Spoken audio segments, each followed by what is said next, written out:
नमस्कार दोस्तों, आप देख रहे हैं MLS न्यूज मॉर्निंग लाइव समाचार। देश और उत्तर प्रदेश से जुड़ी ताजा और जरूरी खबरों के साथ हम हाजिर हैं। वीडियो शुरू करने से पहले आप ये वीडियो किस जगह से देख रहे हैं, कमेंट करके जरूर बताएं। पेंशनरों के लिए केंद्र सरकार के नए सख्त नियम। केंद्र सरकार ने पेंशन भोगियों और उनके परिवारों के हित में एक अहम कदम उठाया है।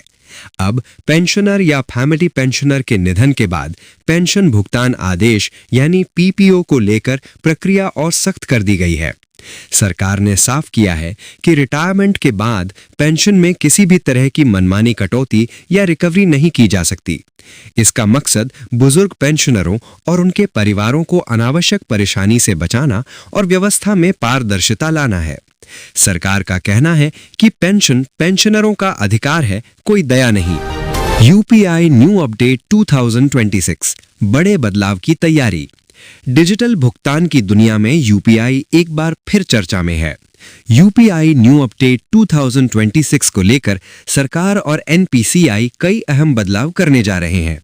फोन पे, गूगल पे, पेटीएम जैसे ऐप इस्तेमाल करने वालों पर इसका सीधा असर पड़ेगा। इन बदलावों का मकसद डिजिटल लेन देन को और ज्यादा सुरक्षित, तेज और यूजर फ्रेंडली बनाना है। पिछले कुछ सालों में जहां UPI का इस्तेमाल बढ़ा है, वहीं फ्रॉड के मामले भी सामने आए हैं। नए नियम इन्हीं खामियों को दूर करने के लिए लाए जा रहे हैं। PM किसान योजना में eKYC जरूरी। प्रधानमंत्री किसान सम्मान निधि योजना के लाभार्थियों के लिए बड़ी चेतावनी है। अब eKYC कराना अनिवार्य कर दिया गया है। eKYC नहीं कराने वाले किसानों की अगली किश्त रुक सकती है। कृषि विभाग ने शिविर लगाकर प्रक्रिया तेज कर दी है और किसानों से अपील की है कि समय रहते eKYC पूरी कर लें। सरकार का साफ कहना है, कागजी प्रक्रिया पूरी नहीं तो लाभ भी नहीं। उत्तराखंड में बिजली महंगी। उत्तराखंड के बिजली उपभोक्ताओं को नए साल में बड़ा झटका लगा है। ऊर्जा निगम ने बिजली की दरों में बढ़ोतरी कर दी है। अब घरेलू, कमर्शियल, कृषि और औद्योगिक उपभोक्ताओं को प्रति यूनिट ज्यादा भुगतान करना होगा। BPL और स्नोबाउंड क्षेत्रों में बढ़ोतरी कम है, लेकिन अन्य श्रेणियों पर बोझ ज्यादा पड़ेगा। ऊर्जा निगम का कहना है कि बढ़ी हुई लागत की भरपाई के लिए यह फैसला जरूरी था।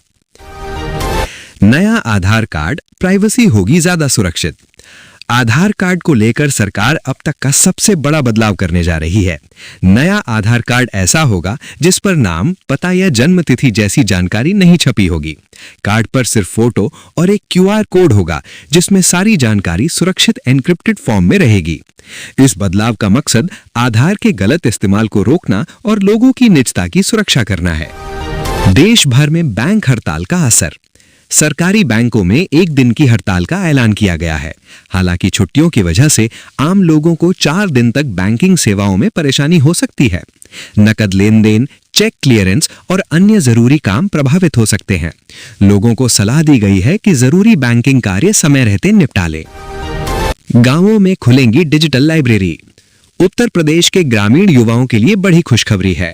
योगी सरकार ग्राम पंचायत सचिवालयों में डिजिटल लाइब्रेरी खोलने जा रही है। अब प्रतियोगी परीक्षाओं की तैयारी के लिए युवाओं को बड़े शहरों में पलायन नहीं करना पड़ेगा। ऑनलाइन स्टडी मटेरियल, कंप्यूटर और आधुनिक सुविधाएं गांव में ही मिलेंगी। स्मार्ट प्रीपेड मीटर पर अवैध वसूली का आरोप।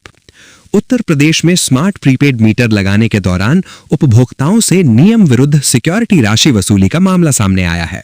विद्युत अधिनियम 2003 के अनुसार प्रीपेड मीटर पर सिक्योरिटी लेना गैरकानूनी है। उपभोक्ता परिषद ने वसूली गई रकम लौटाने और दोषी अधिकारियों पर कार्रवाई की मांग की है। ड्राफ्ट मतदाता सूची जारी होने वाली है। उत्तर प्रदेश में विशेष गहन पुनरीक्षण के बाद ड्राफ्ट मतदाता सूची जारी होने जा रही है। करीब 2.98 करोड़ मतदाता इस प्रक्रिया में अनमैप्ड रह गए हैं। हालांकि ड्राफ्ट जारी होने के बाद भी नाम जोड़ने का मौका मिलेगा। चुनाव आयोग ने साफ किया है कि कोई भी पात्र मतदाता वंचित नहीं रहेगा। लखनऊ में अवैध प्लॉटिंग पर बुलडोजर एक्शन। लखनऊ विकास प्राधिकरण ने अवैध प्लॉटिंग के खिलाफ बड़ी कार्रवाई की है। 130 बीघा क्षेत्र में फैली 13 अवैध प्लॉटिंग को बुलडोजर से ध्वस्त कर दिया गया है। LDA ने साफ कहा है कि बिना नक्शा पास कराए किया गया निर्माण बर्दाश्त नहीं किया जाएगा। कड़ाके की ठंड से स्कूल बंद। यूपी के कई जिलों में भीषण ठंड और शीतल लहर को देखते हुए स्कूलों की छुट्टियां बढ़ा दी गई हैं।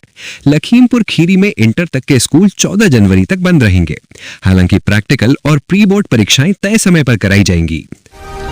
केजीएमयू धर्मांतरण केस में गिरफ्तारी। लखनऊ के केजीएमयू से जुड़े कथित धर्मांतरण मामले में पुलिस ने बड़ी कार्रवाई की है।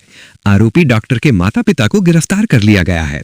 पुलिस का कहना है कि जांच अभी जारी है और अन्य लोगों की भूमिका भी खंगाली जा रही है। मुजफ्फरनगर में पुलिस मुठभेड़। मुजफ्फरनगर में गौ तस्करी के अभियान के दौरान पुलिस और बदमाशों के बीच मुठभेड़ हुई। एक बदमाश गोली लगने से घायल हुआ, जबकि 2 को गिरफ्तार किया गया है।